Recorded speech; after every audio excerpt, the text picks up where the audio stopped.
Incident at the Window.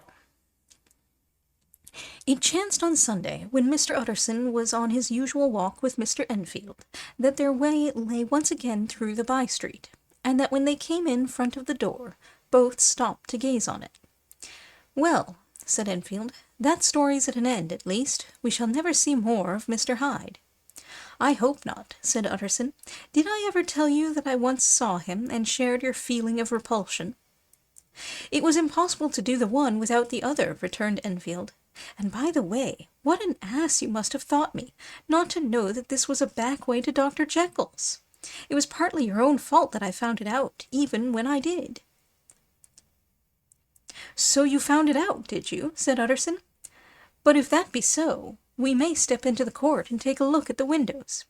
To tell you the truth, I am uneasy about poor Jekyll, and even outside I feel as if the presence of a friend might do him good." The court was very cool and a little damp, and full of premature twilight, although the sky, high up overhead, was still bright with sunset. The middle one of the three windows was halfway open, and sitting close beside it, taking the air with an infinite sadness of mien, like some disconsolate prisoner, Utterson saw Dr. Jekyll. "What, Jekyll?" he cried. "I trust you are better." "I am very low, Utterson," replied the doctor drearily. "Very low. It will not last long, thank God." "You stay too much indoors," said the lawyer. "You should be out, whipping up the circulation, like Mr. Enfield and me." "This is my cousin, Mr. Enfield, Dr. Jekyll. Come now, get your hat and take a quick turn with us." "You are very good," sighed the other. "I should like to, very much. But no, it is quite impossible. I dare not. But indeed, Utterson, I am very glad to see you. This is really a great pleasure. I would ask you and Mr. Enfield up, but the place is really not fit."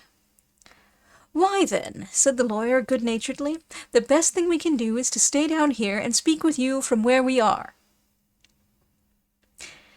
"That is just what I was about to venture to propose," returned the doctor with a smile. But the words were hardly uttered before the smile was struck out of his face and succeeded by an expression of such abject terror and despair as froze the very blood of the two gentlemen below.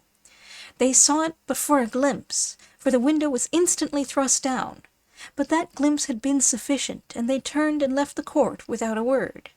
In silence, too, they traversed the by-street, and it was not until they had come into a